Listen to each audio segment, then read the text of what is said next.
Let's get back to Sports and Torts with David Spada and Elliott Harris on TalkZone.com. Elliott, let's get right to our next interview. Basketball Hall of Famer and former, Chicago Bull for a season, and San Antonio Spur, George Gervin. The Iceman cometh. How could someone called the Iceman live in Texas? You should be in Alaska or something like that. No way, my man. I want to stay around. No snow. I don't have no snow, man. I tell you. Where did the nickname come from? The nickname came when I was in the ABA, playing with the Virginia Squires, and I signed with the Squires, and Julius Erving and Fatty Taylor, from me being from Detroit, started calling me Ice, because of my style. So it was, nicknames. Back there in them days, in the ABA days, we all had nicknames. So mine was Ice. I see that you grew up in Detroit. How did you not end up at Michigan University? Well, I wasn't really highly recruited, when I came out of Detroit. One probably didn't have anything to do with my ability. It was probably my grades. I probably couldn't go to a Big Ten school because of my grades. I didn't value education like I should have as a young man. So I tell kids today, I say, okay, you're a good player, and okay, but the first thing I want to know is, how's your grades? Because if you got good grades, you can go anywhere you want to go. But if you don't have good grades, you got to go where somebody else wants you to go. So that's why it's important to take care of your schoolwork along with your basketball playing. So what was it like going from Detroit to Ypsilanti? 40 miles, easy. It was real easy, and, being a young man and, just getting off to college, you always kind of want to stay close to home. So, I was able to go home on the weekends and, see my mom and, and be there at home, get that home cooked food. So it was kind of, it was an easy decision for me. Then how did you end up at Long Beach State? Well, Tarkanian was the coach at the time, and Big George Trop. Big George Trop was, in Detroit, and I used to play in the summertime against George, and George told Tarkanian about me. Tarkanian came and, recruited me, and, and I went out to Long Beach for 2 weeks and just, got homesick and, just never really been anywhere, and to go from coast to coast to California, it wasn't appealing to me. So I took the red eye one night and snuck out and went back to Detroit and started my basketball career at Eastern Michigan. Tarkanian came back the next day asking me to come back, and I told Tark it wasn't, it had nothing to do with you, Tark. I just didn't want to be away from home. And then at age 20, all of a sudden, you're a professional basketball player. Were you prepared for that? Well, I was prepared to play the game. Obviously, with being 19, 20 years old, and that, that lifestyle thrown upon me, it was exciting and scary at the same time. But, I love basketball so much that, I stayed in the gym, and, I worked on my game. And, so I spent a lot of time working on my game, and it became a lot easier because of my preparation.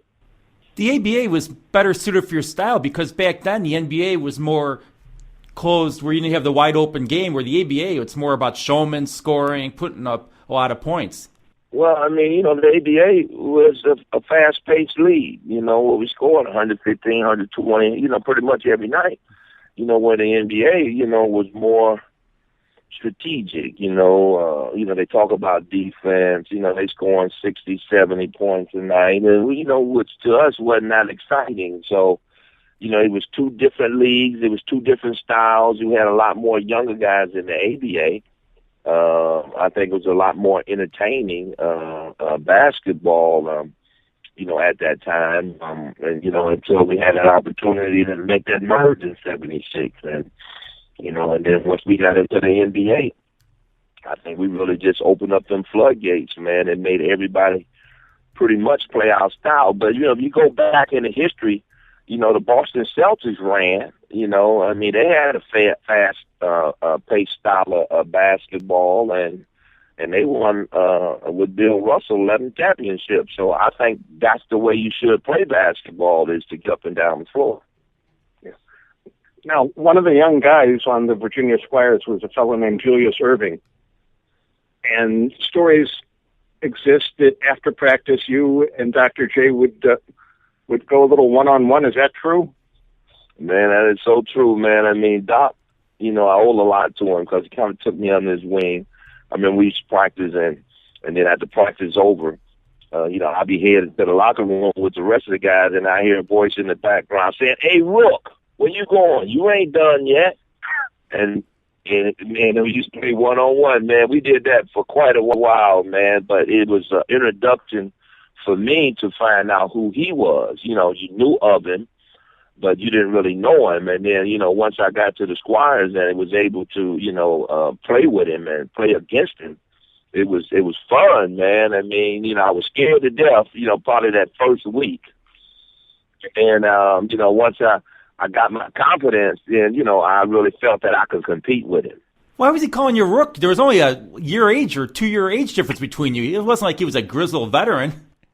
Well, but you know how this game is, man. And rookies, when you're your first year, and he was, I think, there a year or so before me, rookies have certain duties that they got to perform that veterans, go get the donuts in the morning, go get, the McDonald's, so, they put that on rookies. And that's all part of the tradition. So I didn't mind because I was so thankful to be a rookie into the ABA, professional basketball, that, it didn't bother me at all. Now, your coach was Al Bianchi, who was a former NBA guard. Did he have to do anything other than just roll out the basketball? Well, Al was a good coach, Al had his own philosophy, and Al liked to win, and then he had talent, because, you have Doctor, and then, just before I came there, he had, Doc and Charlie Scott, then our point guard was Fatty Keller, who was probably one of the, best defensive point guards in the league. And then we got Swin Nader. So, Al knew how to mismatch situations on the floor. So, with the guys that we had, I could put the ball in the hole. Doc could put the ball in the hole. We both had our different styles. Doc could dunk on you. He was more of a scorer, and I was more of a shooter, and later on became a shooter and a scorer. So, Al, we owe a lot to Al, man, because, Al was a fun coach to play for. Who would win those one-on-one games between you and Julius? Doc. Real simple, Doc. He was just so quick he would be right by you? Right, and then he go by me so quick, and then he dunk on me. I don't have time to react. But, again, I won a few, but, we talking about the Doctor, man. Doc wasn't just going by me. He was going by anybody else that guarded him. So, he was just a special player, man. And I always called him Mr. ABA because I felt that, he was the ABA. I'd have to agree with that assessment, because when you think of the red, white, and blue basketball, you think of Dr. J palming it and driving to the basket for a reverse dunk and things like that. And he could also knock down the jumper too. But yeah, I had my impact too. But when you really think about it, though, and you talk about ABA basketball, 9 out of 10 times you're gonna talk about Julius Erving.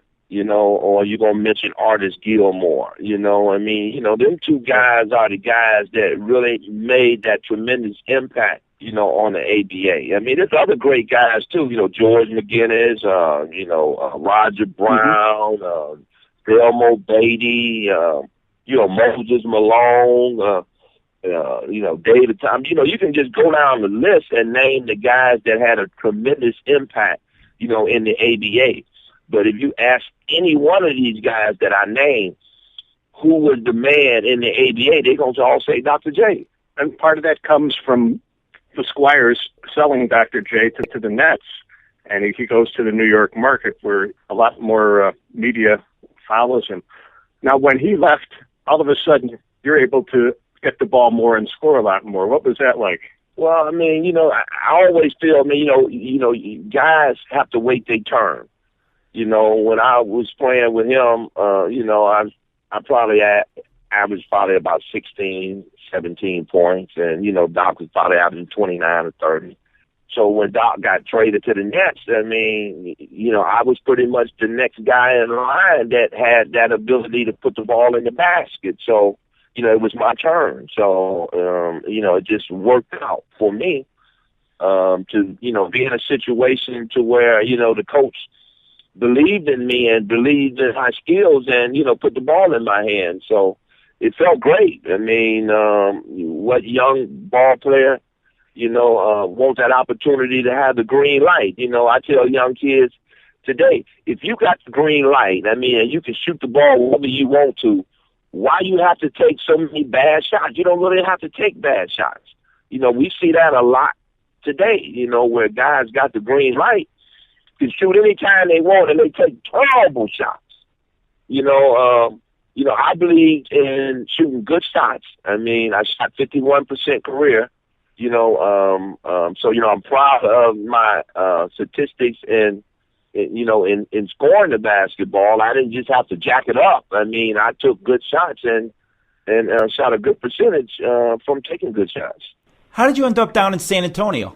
Well, Earl Foreman, who was, the owner of the Squires, must have saw a situation where he needed money, so he started selling off players, he got sold off Doc, and then, then he sold off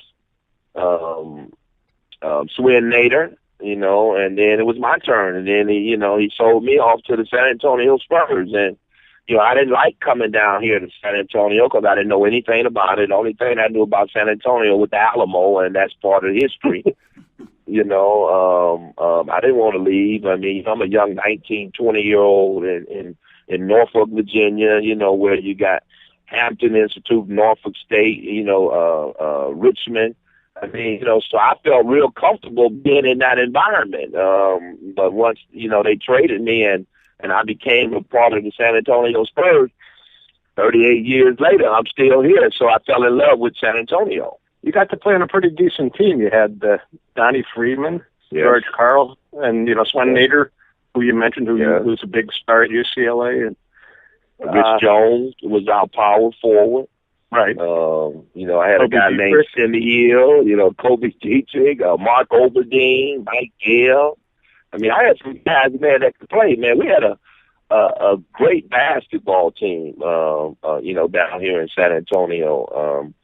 The ABA, we was entertaining, wasn't nothing like that red, white, and blue ball. San Antonio became a basketball destination where guys love coming down here and playing. So we were real proud of what we were doing here in San Antonio. We gave you the A train for Dave Corzine. You had to be happy with the Bulls for that. Well, I mean, anytime you get a 7-footer, and a 7-footer of artist stature, it was a plus for us. I want to say, we was winning 50 games pretty much, every year, with the A train. So, I mean, we had our shot, at getting to the NBA final, but it was kind of tough getting through. We had the best we had to get through the Lakers, with Magic and Kareem and Noah Nixon and and these type of guys. And then on the East, we had to get through Wes Unseld, Elvin Hayes, Bobby Dandridge. We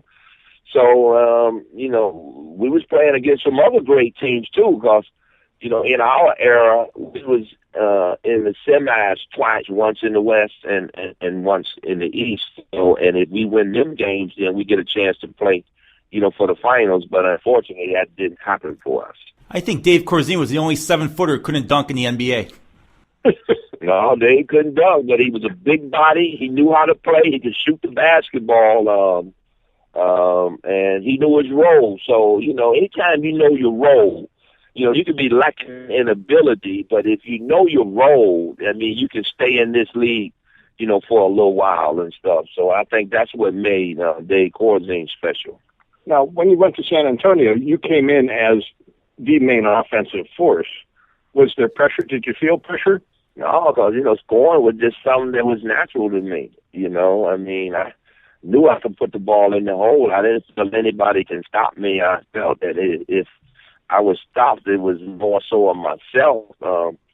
But I didn't feel that kind of pressure, man. I mean, because scoring was easy, because I was so fundamentally sound. I mean, and you think about it, having the fundamentals as a young man, which I got a lot from my high school coach, Willie Merriweather. He taught me the fundamentals, and our kids go away from that today. I would go and lay the ball up with my left hand on the left-hand side. I would go on the right side and lay it up. I would shoot in between jumpers going to the right. I shoot in between jumpers going to the left. I mean, I would shoot 500 or 600 times a day. So, I built up my confidence that I could do these things. And then, my self-esteem took over, to where I knew I put in the work. So scoring was easy. If you look at the league today, you have so many athletes that don't have skills. They're athletic, run and jump, but their fundamentals are not there. So, for a guy like me that was fundamentally sound, I sit back and say, man, if he has some fundamentals, man, I mean, he would be a much better ball player than what he is today. When you beat David Thompson for that scoring title in '78, did you realize how many points you needed to win? Oh, yeah, because David played in Detroit, my hometown, that afternoon, and I was leading the league in scoring, at that time, last game of the season, and David scored 73 points that afternoon. So the press called and say, George, David Thompson scored 73 points. You need 59 to regain the title, the scoring title. So, I had already got that information. So, and I'm not the only one that got it. My teammates and my coach at the time, Doug Moe, also found out about it. So when we got over to the locker room, coach asked the guys, hey, guys, because we was already in the playoffs. So, it was just the last game of the season. He said, we want to try to, help Ice get his scoring title back. So, what can I say? I mean, you got 11 guys and a coach saying we want you to, try to get your scoring title. And, wow, I mean, so, the game start. I missed my first 6 shots, called timeout, and say, Coach, man, we ain't really got to do this. I was kidding, of course, but I was feeling that little pressure. And then, went back in the game and ended up getting 20 points in the first quarter and ended up getting 33 in the second quarter. And so, I had 53 at half, so I only needed 59. So I ended up with, 63 points in 33 minutes. So, in hindsight, hindsight, we all know 2020, if I would have played the whole game, I might could have scored 80. I might could have scored 85 the way I was rolling, but I only needed 59. And when I got that 59, they told me you got 59, so I said, Coach, let me get a couple of more points, man, just in case they miscalculated. There was no desire to go for Wilt's record? No, because that wasn't my goal. My goal was to get 59, but again, I go back to hindsight, and I saw Kobe get 80, 81. It makes you kind of think, wow, man, I only played 33 minutes and got 63 points, man. I mean, wow, what if I would have played the rest of the third and all the fourth? What could have happened? But, I don't regret, because, regret is a wasted emotion anyway. I just say, well, that's just the way it happened. And 33 points is still a record today, and I got it way back in, 77, 78. And it's easier now because you don't have the hand checking. It's not as physical for these players. Oh, unbelievable, man. I mean, if I was playing today and you couldn't put your hands on me, I know I could average 35. Because they can't stop your forward progress. They can't put their hand on you. It's kind of like college, Mm-hmm. Where if you touch me, I can go to the foul line. And they playing zones, man. They playing zones in the NBA. So what if there was zone on me? You know, back in them days and stuff, you know, you kind of getting me a little excited here because I'm saying, you know, are you kidding me, man? They can't touch you. And then these guys are still struggling to score. You know, I mean, this thing, man, West Sunset, man, you be running down the middle of West Sunset or step out in front of you and you like hitting a brick wall and you go straight to the floor. You know, guys grabbing you and stuff, and, you know, and that's not a foul. So, hey, you know, it's like Carmelo Anthony tied my 33 points in the quarter. But when I got my 33, it wasn't no three-point shot. So he got, 10, 12 shots of three-pointers. So when the media called me and say, you know, Carmelo tied your record, which is a great feat, but I say, you know, really should be an asterisk behind it because, you know, he got 12 points of three-point shots. So that's reality. But like my grandson say, oh, granddad, he tied you. I don't care. That's the rules. Now, some players are known for their shots. Kareem Abdul-Jabbar had the sky hook. You had the finger roll. Where did you develop that? And I don't know that there's been any player before or since that could do it the way you did it. Well, you know, I never forget, man, in 1997, we was in Cleveland for the All-Star game, and that's when we became the 50 greatest players. And so, you know, all the 50 greatest guys was there. And I was sitting downstairs in the lobby, and I was sitting at a table with Wilt Chamberlain, Connie Hawkins, Julius Erving, let's see, myself, and I want to say it was Dolph Shea. So we were sitting around talking and stuff, and then Wilt just jumped up and said, hey, Ice, how you going to steal my finger roll, man, and stuff. And then Connie Hawkins said, oh, no, you know, I was one of his favorite players. You know, he got it for me. And then Julius said, I played with him. You know, he got it for me. I said, look, guys, wait a minute. I took a piece from each one of you guys, and I made it famous. It all bust out laughing, man. I mean, because I am not the inventor of the finger roll. I'm the one that made the finger roll famous because I had three other guys that I can emulate and then put my own style on it. So, you know, people always say, you the inventor of the finger roll, and I'll be the first one to tell them, no, I'm not. You know, if you look at them three guys, they all had their versions of it. I just took my version and made it famous. Yeah, but Wilt was doing it from about 6 inches away from the basket and still couldn't make some of those shots. You took it away from the basket and were able to do it. Well, because that was, you know, my style. That was my style, man. I mean, really, you haven't seen it since. Why is it? You know, I mean, because guys don't, I don't know why guys don't sit and just analyze, you know, how I did it. I mean, it's very effective. I mean, it's better than a dunk to me, you know. But again, it comes down to the skill factor. You know, I worked on my skills. Who gave you the hardest time on defense? Dennis Johnson. Dennis Johnson is the guy that come on the top of my head.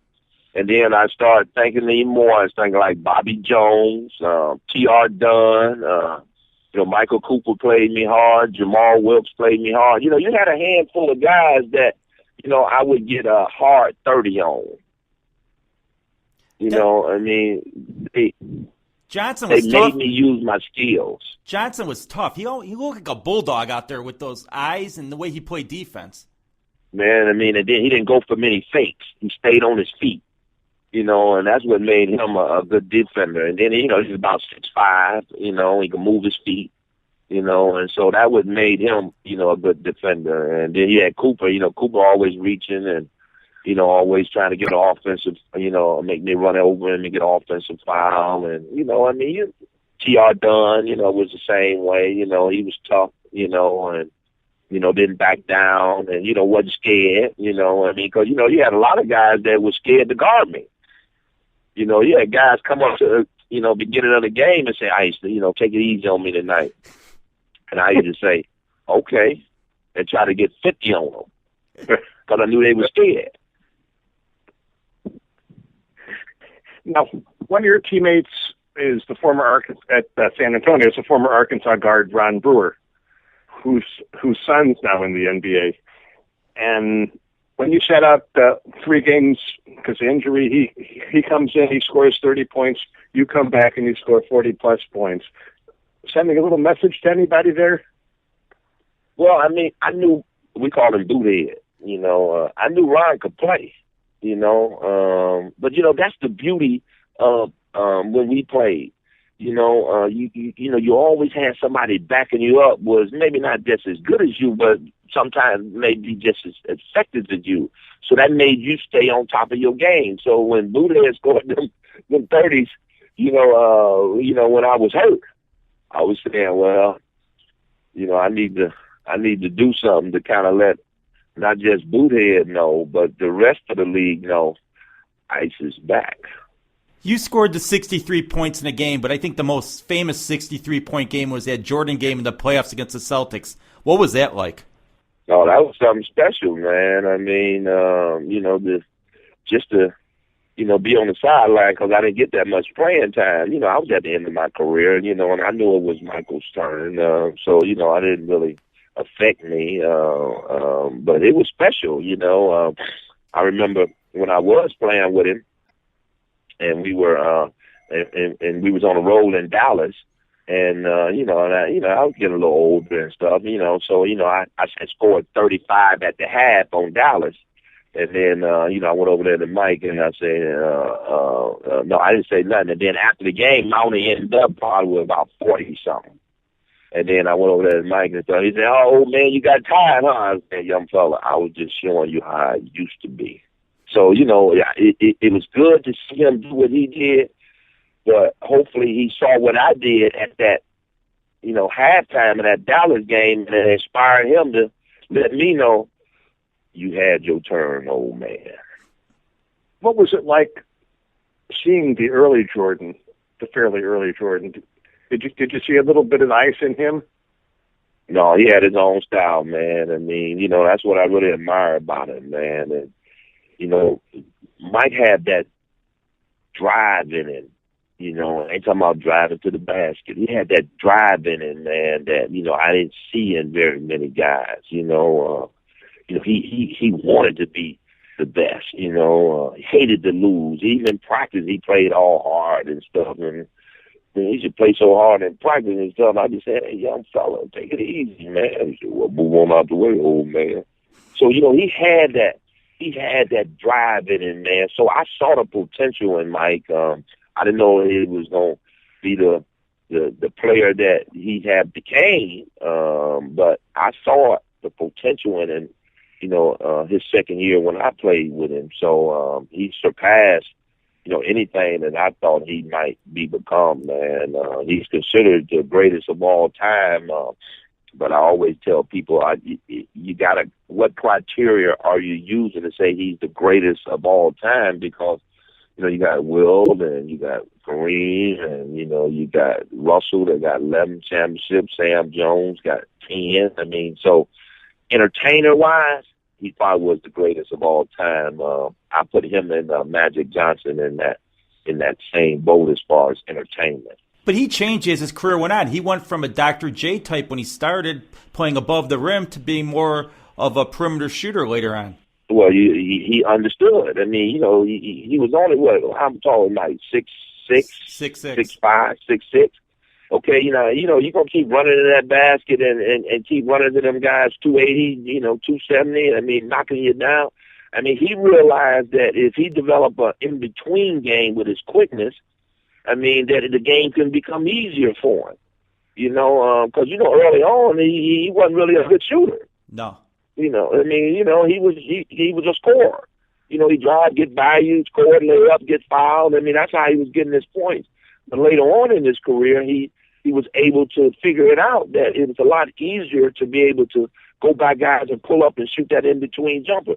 The in-between jumper is a lost art. You don't see guys shooting that in-between jumper today. I can name one guy off the top of my head, Dwayne Wade. Dwayne Wade shoot that in-between jumper. If you can shoot that in-between jumper today, you could almost become famous because it's a lost art. You know, another one of my favorites is a guy named Kevin Durant.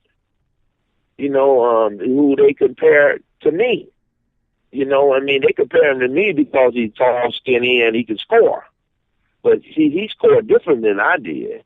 You know, he scored more off of jumpers. You know, I scored more off of, you know, going to the hole, using both hands, finger rolling, up and under. So I shot a lot more higher percentage shots than him. You know, I was more like a Fred Astaire kind of player, you know, where I could dance around guys and score. You know, he's 6'10", so he can shoot over you. You know, once he developed that in-between shot, he's going to be hard to deal with, too. Well, he's hard to deal with anyway, but I think he'll be even more efficient. What a lot of people don't realize is you also could play a little defense every now and again, couldn't you? Well, you know, they always say, well, Gervin don't play no defense. But if you look at my stats, you know, I was the first guard or the only guard ever had 110 block shots in a season. You know, so, you know, if you limping, I'm gonna either take the ball or knock it down court. So, you know, I had my effectiveness on the defensive, you know, end of the floor, but I scored so easy. I always said, man, somebody just always got to find out something wrong with my game. What I don't understand is with Derrick Rose with the Bulls. They're basically saying that his handlers are basically telling him, don't come back this year, wait, you got to worry about your career. Whereas Jordan, 85, when you were on the team, I heard that he wanted to get back as soon as possible and play, and no one was going to stop him. Yeah, I mean, that's a personal issue, you know, and then, you know, that's the individual's choice. I mean, it's a Bulls organization say, you know, we don't want you to come back, and you know, I'd rather wait. You know, because that's a pretty tough injury that he occurred. You know, so with me, you know, don't come back halfway. You know, when you come back, you know, come back when you have that confidence that everything is healed. You know, and you ready to come back and give 100%. Don't come back and give 75%. You know, come back when you know you're ready to come back and fulfill your obligation, you know, to that team to get them 100%. So, I mean, that's my opinion, you know. I mean, that's what my opinion means. You know, probably nothing to nobody, but I have one.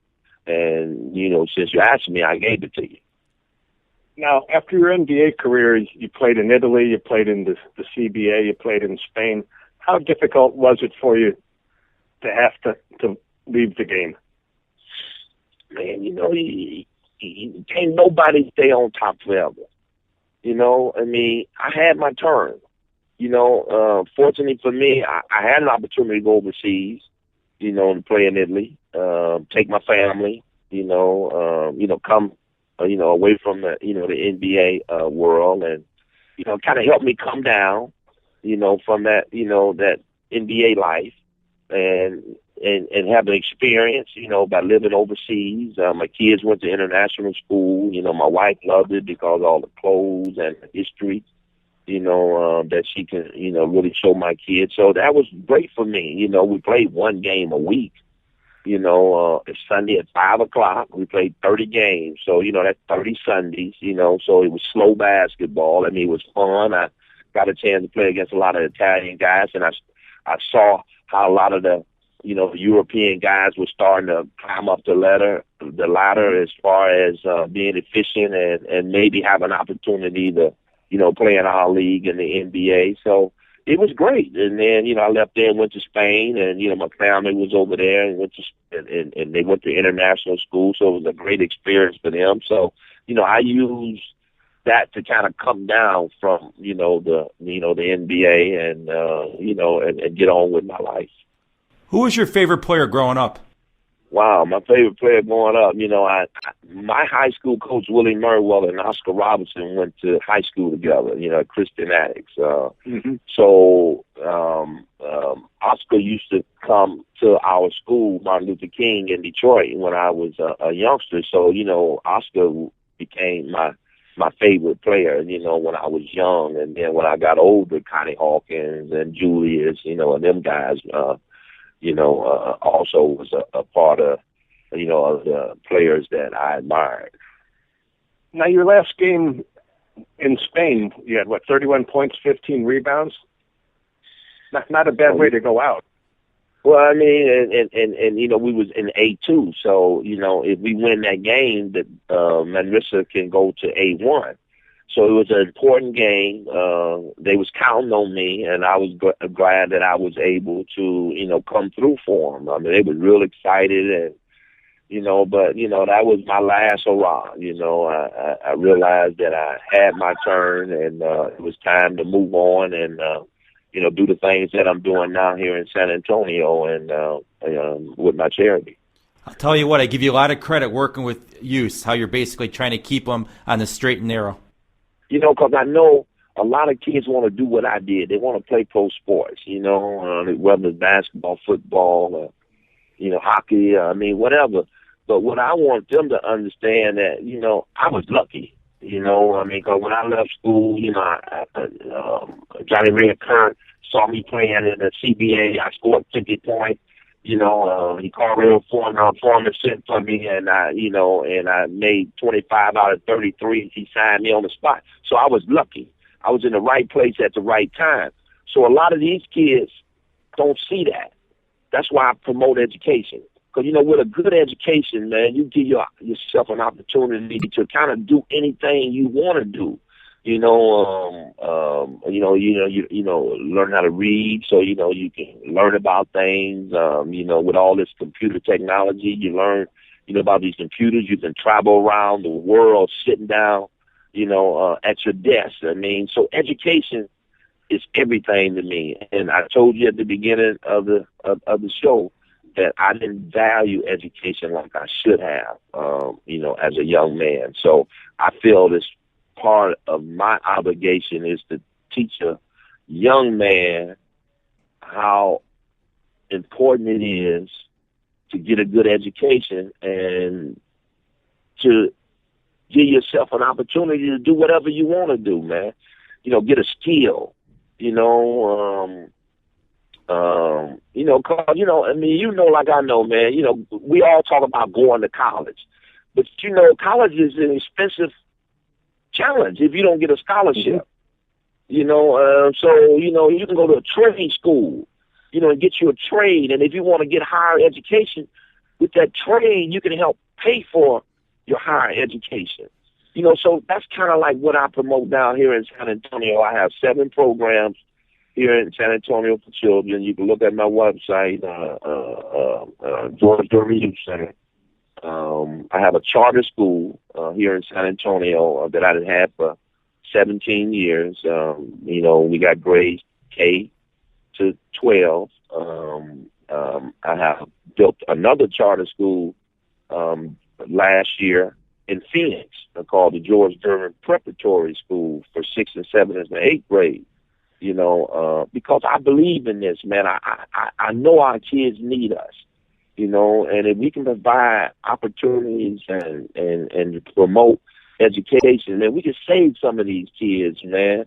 I mean, because they're building more prisons than they are educational facilities, and we need to change that, man. We need to prevent these kids from going to jail, man. And the only way they're going to do that is get a good education. And when I go speak, I tell a kid, look here, you got 2 ways you can do your 1 to 12. You can do your 1 to 12 in an educational facility, or you're going to do your 1 to 12 in jail. The choice is yours. Another fine show today, Elliott. We had a beautiful woman via Skype. Right. We got to bring him in studio, though. Exactly. Amy Haddad and former NBA great George Gervin. Another fine job by Dave Olson on the boards. I'm David Spada with Elliott Harris, and thanks for listening to Sports and Torts here on TalkZone.com.